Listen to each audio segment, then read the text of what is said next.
ngathi xa ndilungisa ndaphuma nomgomo othi this is love demonstrated.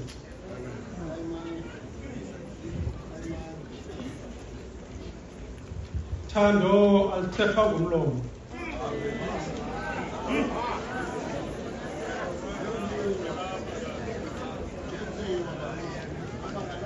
Thando awulibalisi.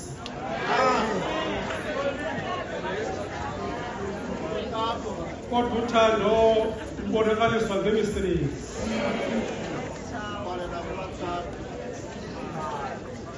Njengoko ke sendishilo kokuba ilizwi lokuqala lithethwa nguYesu ejike emnqamlezweni. Emva kokuthi cwaka ixesha elide ubhana kaThixo ihlabathi lidlala ngayo wecwaka uYesu. Yure zishumi elinesibhozo ihlabathi lidlala ngoYesu. Kodwa kuyo yonke loo nto wecwaka uYesu. Sobe ezihle esithandwa nguThixo. Wecwaka uYesu ufanele limtshixele ihlabathi. Wecwaka uYesu. Wecwaka uYesu kuhlohlwa kuye isithaba sameva.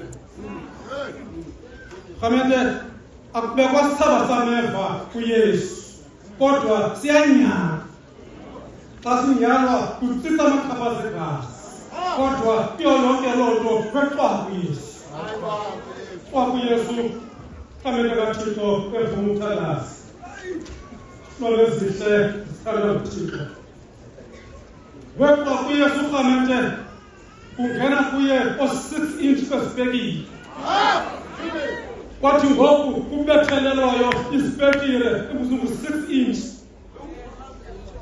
kwiinyawo zakhe nasezintlazeni zakhe, kodwa imvana kaThixo yecwaka. Wecwaka uYesu. Wecwaka uYesu kamele ihlabathi okanye amajoni phantsi kwemnqamlezo ezabelana ngeengubo zakhe. Kodwa wecwaka uYesu. Wecwaka uYesu. Ngelinye ixesha kamele kulungile. Okokuba ngoku lithi ngoku ihlabathi lidlala ngawe ubomi bukubeka izolo esifubeni uthi cwaka.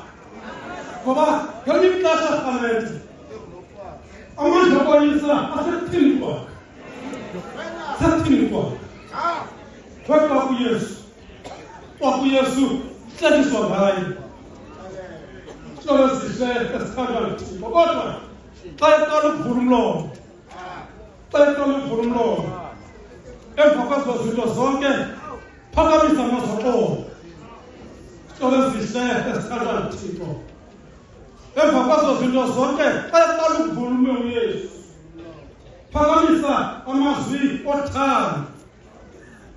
Bawo baxolele kuba bayazi into abayenzayo. Umhlobo wam xa ndincokola naye eofisini uthi mina duze is not a grace but it's a genade. Umhlobo wam it's not a grace, Mr. Duze, it's a genade. Xa uthi grace ingathi yayimnqifisa. Mr. Holiness xa ndincokola naye ngale nto. Sobe ezihle thandwa nguThixo. Ilizwi kamele lomthandazo elisongelwe ngegrace. Songelwe ngegrace. Because this is love demonstrated. Sobe ezihle esithandwa nguThixo. Bobawo naniboma. Ilizwi lomthandazo uYesu. Thandazela iintshaba zakhe. Thandazela uYesu abantu abamrhuqileyo bamzisa emnqamlezweni. Sobe ezihle esithandwa nguThixo. Thandazela uYesu apha isikumkani zehlabathi. Thandazela uYesu apha ngoba uYesu kamele urhuqosiswa emnqamlezweni ngabantu benkonzo. Futhi ayingobantu nje ordinary people. Yasudiswa emnqamlezweni ngabantu abangena ebandleni baphakanyela. usisonqamela ezweni ngabo bantu uyasuqamela usisonqamela ezweni usisa ngabantu abathi bayangena kule nkonzo bavuma ingoma bathi sinalizwi likaThixo sinobomi ngazo kodwa namhlanje bavuka izibona kaThixo engenasona bayisisonqamela ezweni Sihle thanda uThixo kodwa kuyo yonke loo nto nangona uYesu edinga emnqamlezweni amehlo akhe asezamqamnqamleza amehlo akhe kamele amehlo kaYesu sezamqamnqamleza nangona uYesu esifasa inhlungu kodwa amehlo akhe asezansi komnqamleza ngoba sihlobo sami uthando lubonakalisa ngemisebenzi bonakalisa uthando kuYesu sihlobo ezihle esithanda uThixo kodwa umzimba kaYesu ulithatha ligazi umzimba kaYesu ubolile inziniya kodwa ngalokho xesha endaweni uYesu athandeze uThixo ngoba kabatshabalalise kodwa imvana kaThixo iphakamisa uxolo yini manje ukhathalo kungaka bawo baxolele kuba bayazi into abayenzayo xa jonge ezantsi uYesu wabona uthi umfundisi uNdlovu senza xa esenza iphambisadi yakhe there's a difference phakathi kokujonga nokubonga hlukile ezo zinto akanelanga nje uYesu ukujonga ezantsi futhi ujonge ezantsi wabona xa ebona uYesu wasikwa impesana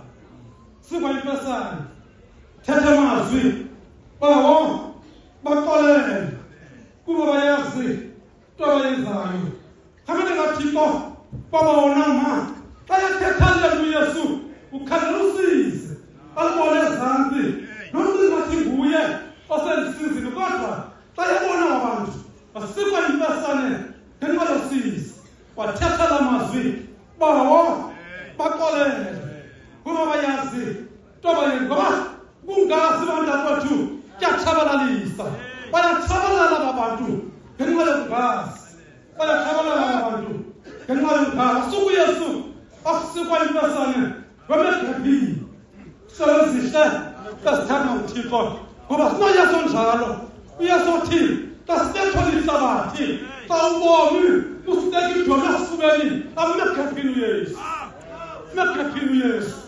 megabhini uYesu kamele thandazela moyo megabhini uYesu ezakudinisa udonga phakathi komntu noThixo wasuka uYesu ngoba sinoYesu megabhini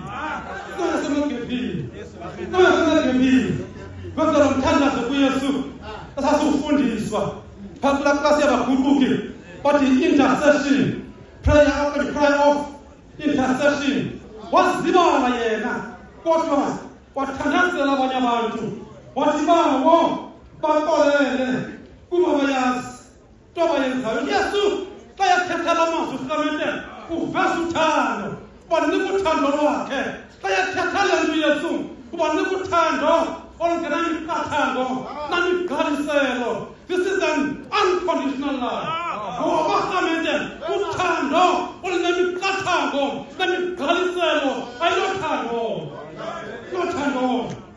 namhlanje sifuyesu kuyo yonke le nto yenzeka apha lebhuthe yenzeka apha phakamisa ilizwi loxolo phakamisa ilizwi lothando uthando lwakhe is not reciprocated luthando lusfree olungafuni imbuyekezo ngoba uthando lehlabathi lunembuyekezo uthando lehlabathi lifuna ukuba uzamnika ntoni na likunike ntoni kodwa uYesu uthando is reciprocated ngoba uthando lukaThixo olunamiqathango namigqaliselo khathela amazwi Yesu phakamisa ubonga babona ngoma uYesu in the midst of a moment of agonizing pain umisa ubonga Yesu bawo baxolele kuba bayazi into abayenzayo kamele kaThixo ndithe kuni uYesu uzisopha ngabantu abanesidima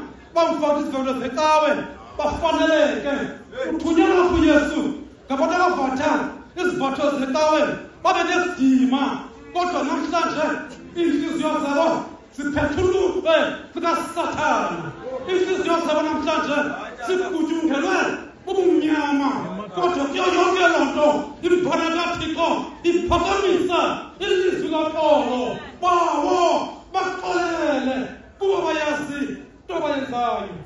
Hlobo ezihle esithandanayo hlobo ezihle xa sizahlala phantsi kwabafanisi xa sizahlala phantsi kwaba siyakhangela apha phakathi kwethu sinemizi emihle Mfondini yakhiwe Facebook minya yalo mizi mikhulu Mfondini xa uyijongile uyinqwenele xa ungena ngaphakathi zintente ngaphakathi xa ungena ngaphakathi kukho intente apha endlini abantu bahlala ngokuhlala ngoba kuphela uxolo kuphela uthando kodwa namhlanje zivuya sophakamisa uxolo kwimeko zokakunaxolo phakamisa uxolo Yesu uthi bawo baxolele kuba bayazi into abayenzayo. Khamane kaThixo xa sigoduka funa okokuba xa siphuma kule Pasika ka-2025 sazi okokuba ukuxolela awuxoleli because there's no pain. Uxolela ayikakuxolela kuba intlungu ziphelile. Uxolela khamane kaThixo ngoku iinyembezi zinqumle zimbombo uxolele ngoku kungaphumi ilizwi kodwa uxolele. Ukuxolela abantu kwethu does not mean the absence of peace. Hlobo ezihle osithanda Thixo, the absence of pain. Ngamanye amazwi abantu kwethu ukuxolela is not optional. Awuxoleli kuba uxolela because unelizwi likaThixo futhi unobomi ngalo. Xa sigoduka khamane kaThixo kodwa kaThixo iguquka yayindawo yokugwenyana siyagwenyana kodwa likaThixo ngoba kuphela uxolo sizizindlu ngezindlu enkonzweni kaThixo ngoba sikwazi ukuxolela inkonzo kaThixo ineziphu ngeziphu ngoba kuphela uxolo inkonzo kaThixo asibulisani ngoba kuphela uxolo inkonzweni kaThixo asijongani ngoba kuphela uxolo kodwa uyasuthafa bawo baxolele ngoba uxolo fameke is not optional. Not optional. Let's go to Florida 2025. Let's see the Pasika 2025.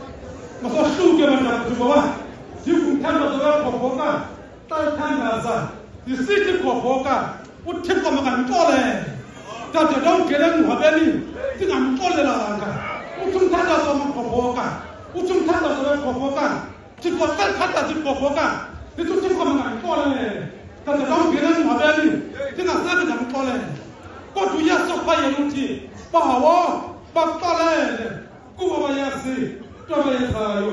Masambeni ke rhamente siyokuzama loo ndlela ingathi nzima kodwa indlela eyavekayo ngoba uxolo bantakwethu is not optional ngoba luthando uYesu olubonakalisayo.